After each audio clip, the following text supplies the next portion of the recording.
Louvado seja nosso Senhor Jesus Cristo. Nós vamos dar continuidade à nossa reflexão sobre o mistério do sacrifício da Eucaristia, mistério da Eucaristia, nosso 45º encontro.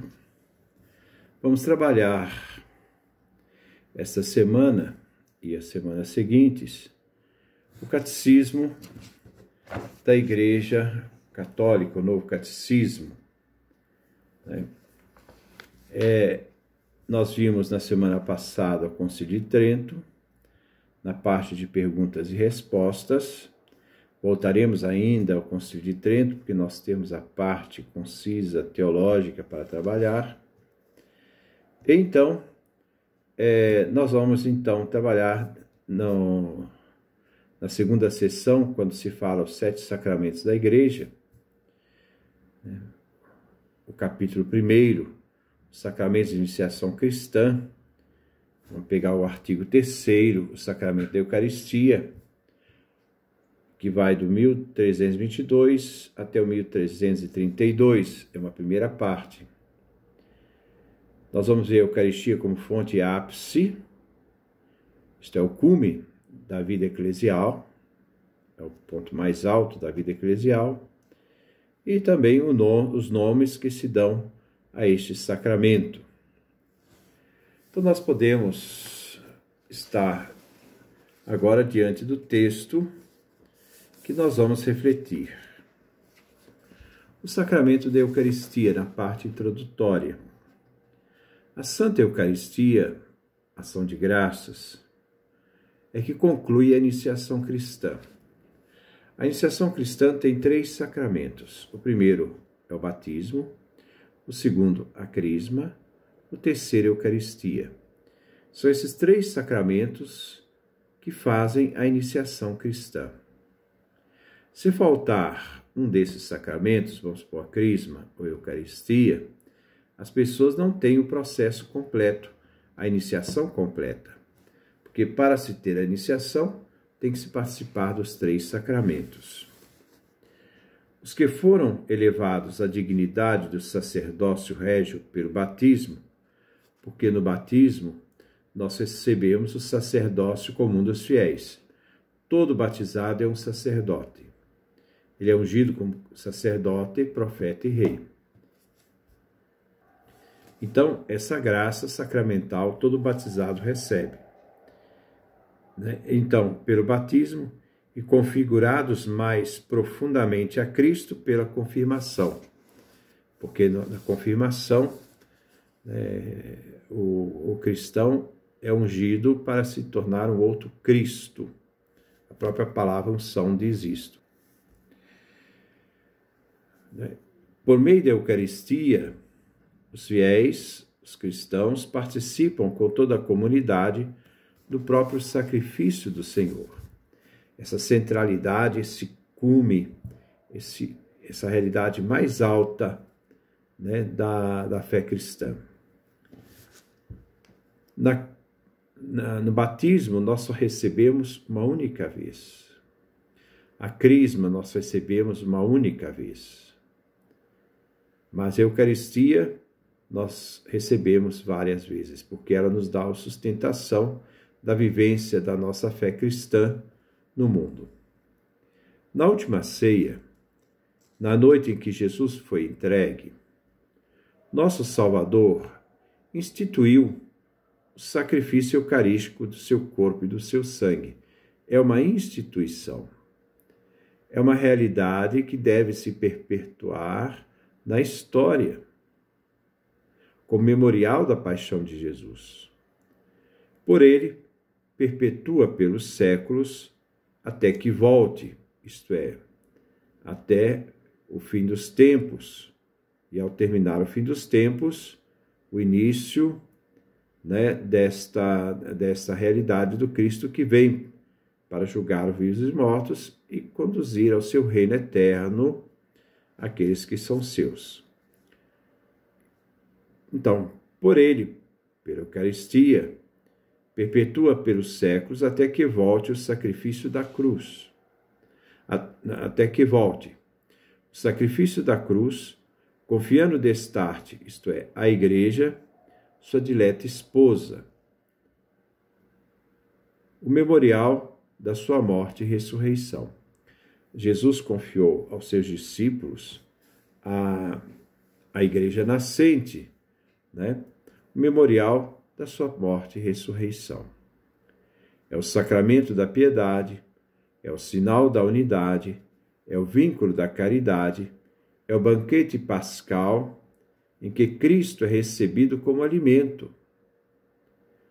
O Espírito é cumulado de graça e nos é dado o penhor da glória futura. Então aqui nós temos toda essa graça eficaz que o sacramento da Eucaristia nos dá. Então, no primeiro ponto, a Eucaristia é fonte e ápice da vida eclesial. Quer dizer, essa centralidade. A Igreja faz a Eucaristia faz a Igreja acontecer. É uma realidade mútua, né? E dentro dessa realidade mútua, a vida do cristão deve estar sempre centrada na Eucaristia. Porque é ali que está a base do alimento necessário, onde nós nos preparamos para poder vivenciar a eternidade, o reino de Deus. Eucaristia é fonte e ápice de toda a vida cristã.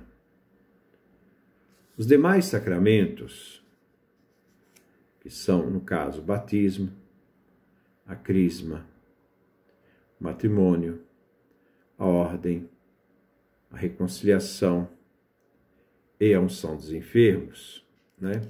Os demais sacramentos, assim como todos os ministérios eclesiásticos e tarefas apostólicas, se ligam à Sagrada Escritura e a ela se ordenam. Então, este é o centro da vida da Igreja, é o centro da vida sacramental, dos sacramentos. Pois a Santa Eucaristia contém todo o bem espiritual da Igreja. Aqui é uma realidade da riqueza que nós cristãos trazemos, e a Igreja é portadora dessa riqueza, a saber, o próprio Cristo, nossa Páscoa. É a realidade da verdade do Cristo presente e vivo na Igreja, na Eucaristia, no seu corpo, no sangue, alma, divindade de Jesus Cristo. A comunhão de vida com Deus, então essa intimidade de vida com Deus e a unidade do povo de Deus, porque a Eucaristia gera a unidade da Igreja, pelas quais a Igreja é ela mesma. A Eucaristia a significa e as realiza, porque ela faz acontecer a Igreja. Nela está o clímax da Eucaristia, tanto da ação pela qual, em Cristo, na pessoa do Cristo, Deus santifica o mundo, como do culto que no Espírito Santo os homens prestam a Cristo e por ele ao Pai. Então, esse sentido profundo, esse sentido e significado profundo, que é a própria realidade dessa presença do Cristo, que transforma a nossa vida, que dá sentido à Igreja, que dá sentido ao mundo, a tudo que foi criado, né? Essa dimensão cósmica da própria Eucaristia. Finalmente, pela celebração eucarística, já nos unimos à liturgia do céu e antecipamos a vida eterna, quando Deus será tudo em todos. Então, a Eucaristia é essa antecipação já, essa presença da realidade divina. É claro que a Igreja, ela é construída dentro de uma tensão.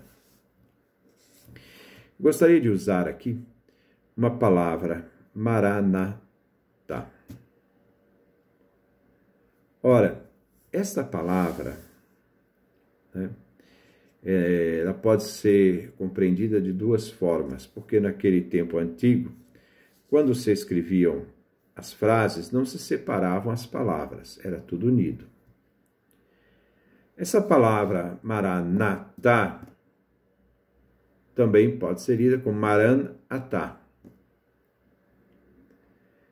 Aqui nós temos, né, o verbo julgado no presente indicativo e o verbo julgado, né, no caso aqui, no imperativo. Então, quando eu digo Maranatá, eu estou no presente do indicativo. E nós traduzimos, o Senhor vem. Quando nós dizemos Maranatá, naquele tempo as palavras eram julgadas, você tinha que saber pelo contexto. Então nós estamos, no caso aqui, no imperativo. Vem, Senhor. A igreja é construída dentro desses dois polos. Entre a certeza, o Senhor vem, eu ainda não, na plenitude, onde nós suplicamos para que aquilo que é a realidade futura, em Deus aconteça. Então, vem, Senhor, a súplica. Esta realidade, essa tensão, essa dinâmica é que faz com que, ao celebrar a Eucaristia, já estamos abertos e participamos desta realidade eterna, já presente na terra. Não na sua total plenitude, mas já presente na sua totalidade, né, dentro desse caminho histórico que a igreja ainda vai celebrar. Então, se diz aqui, né, finalmente, pela celebração eucarística, já nos unimos à liturgia do céu, estamos em comunhão com essa dimensão celeste e participamos da vida eterna. Já participamos dessa realidade eterna. Não é uma coisa que nós vamos participar depois da morte, já é uma realidade que nós participamos aqui e agora, quando Deus será tudo em todos. Em sua palavra, Eucaristia é o resumo e a suma de toda a fé. Nossa maneira de pensar concorda com a Eucaristia. Jesus presente, centralidade de vida, razão do nosso existir. E a Eucaristia, por sua vez, confirma a nossa maneira de pensar, dá sentido à nossa existência, onde nós buscamos estar não mais, em nenhum momento, separado do Cristo, mas uma comunhão perfeita. Lembrando Paulo, na carta aos Gálatas, capítulo 2, versículo 29. Eu vivo, mas não eu, é Cristo que vive em mim. Retomando, né, na carta aos Gálatas, capítulo 2, versículo 20.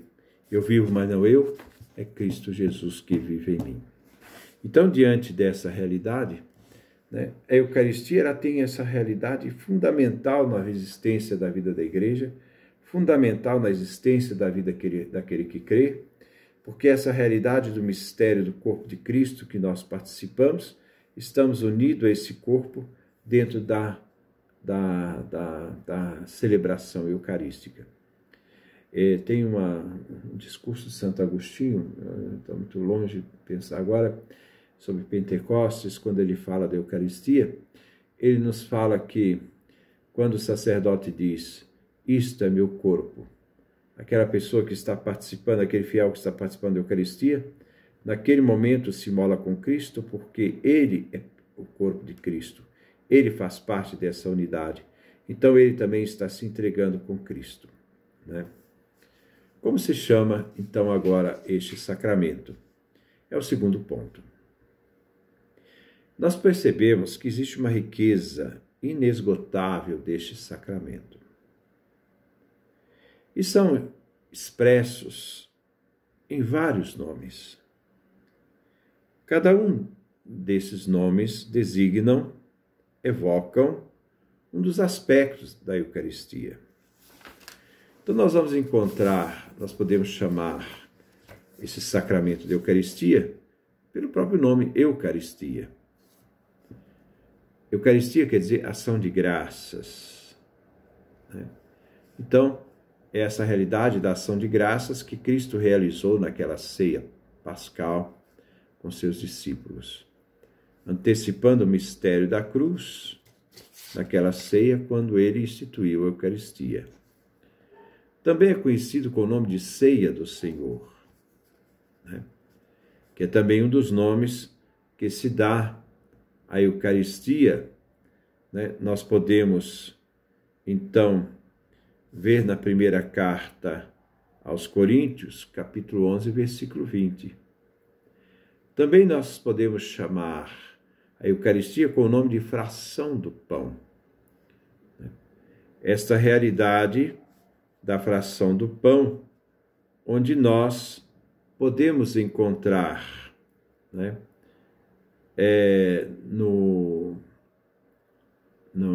na celebração da Eucaristia, né, essa realidade de Jesus que parte o pão, ele fraccionou o pão, né?